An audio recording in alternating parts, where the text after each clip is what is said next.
मेरा नाम जगत तारकस है। मैं चेन्नई से आया हूँ।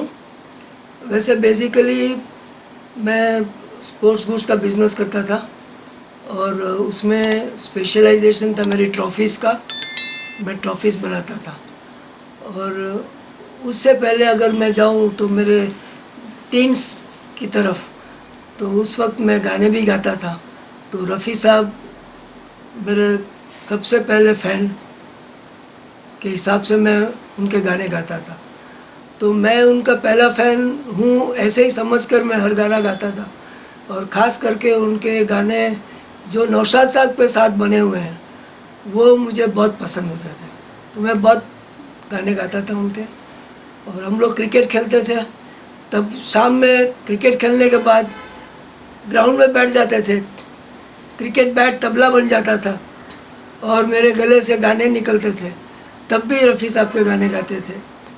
और मेरे साथ में जो दोस्त थे वो कोई मुकेश का गाना गाता था, कोई तलत साहब का गाना गाता था।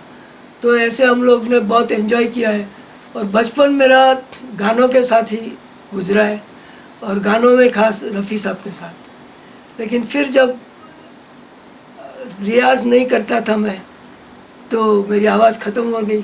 धीरे धीरे मैं गाना बंद हो गया तो मैं विज़लिंग करना चालू किया, ये सोच के कि चल यार फिल्मों में विज़लिंग भी तो होती है और क्यों ना वो ट्राई करें। तो वो ट्राई करते करते एक दिन मेरे विसल से अच्छी आवाज़ निकलने लगी। लेकिन तब मैं पहला गाना जो गाया था वो तलत साहब का था और वो था जलते हैं जिसके लिए। तब मैं रफ़ी साहब का पहला गाना नहीं गा सका क्योंकि तलत साहब का गाना मेरे लिए वो गाने में आसान था। बस वो मेरी शुरुआत थी। उसके बाद तो मैंने कई गाने विसल पे गाए, कई विसल के प्रोग्राम्स भी किए और एक दो रिकॉर्ड्स भी कर दिए।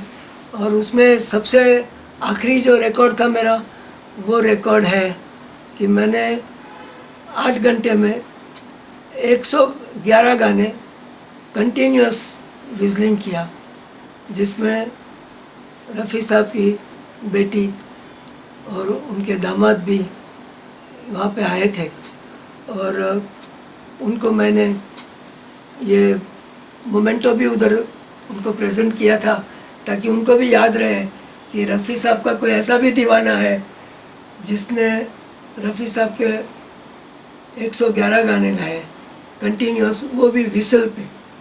तो जो रफ़ी साहब गले से आवाज़ निकलते थे वही आवाज़ मैं विसल करके निकलता था। तो ये मेरी रफ़ी साहब के साथ की मेरी इतने सालों की जर्नी है।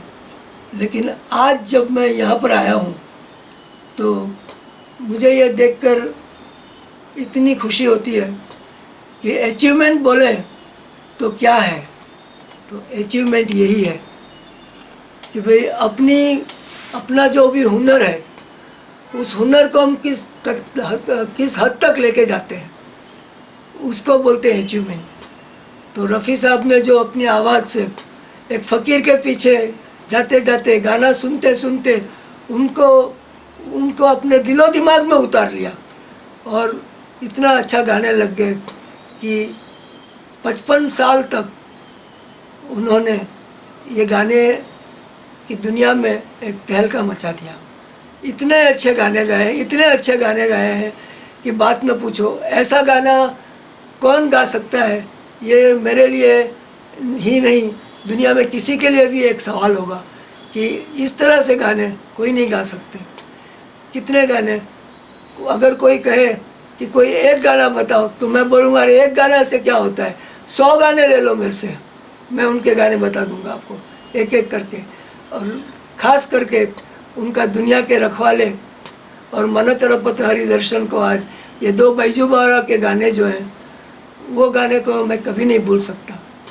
और न तूफ़ान से खेलो, ये गाना जो है वो भी रफ़ी साहब ने क्या बढ़िया से गाना गाया है कि 20 साल के अंदर कोई सबसे अच्छा गाना हो तो रफ़ी साहब का जो गाना है वो गाना दिग्गज गायकों ने मिलके चुना है। और वैसा गाना आज कौन गाता है, कोई नहीं गा सकता है। और रफ़ी साहब के गाने के पीछे जो उनकी जो एक वफादारी थी गाने के लिए, वो 1000 तालियां बजा लो वो पूरी नहीं होती है। रफ़ी साहब इज़ रफ़ी साहब, उनके मेरा सलाम है।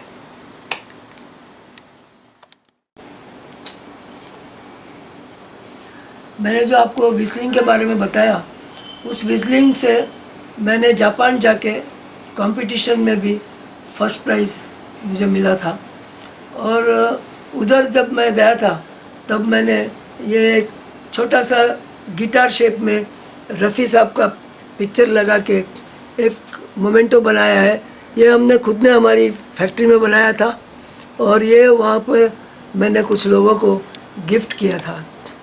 तो इस तरह से मेरी जो रिकॉर्ड की मैंने बात की, वैसे वो एक रिकॉर्ड वो था और एक रिकॉर्ड ये जापान में जो मुझे इनाम मिला, फर्स्ट प्राइज़ मिला था, वो है। तो मैं एक गाना आपको विज़ल पे मैं सुनाता हूँ। और हालांकि तब मेरी एज कम थी, अभी मेरी एज 75 है, तो हो सकता है वो जो कशिश थी मेरे में वो 75 में शायद थोड़ी कम हो जाए, लेकिन फिर भी रफ़ी साहब का गाना है तो एक बार तो बजाना ही है। तो मैं वो एक गाना है सुहानी रात ढल चुकी, वो एक गाने की कुछ पंक्तियाँ मैं आपको सुनाता हूँ और रफ़ी साहब को सामने डेडिकेट करता हूँ। हालांकि उनकी आवाज़ को तो मैं मैच नहीं कर सकता, पर मेरी विस्लिंग जो है वो ज़रूर उनको जहाँ भी होंगे वहाँ से खुशी ज़रूर देगी कि भाई एक ऐसा भी फ़ैन है जो मेरे गाने विसल करता है। तो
इस दिल से तेरी याद भुलाई नहीं जाती।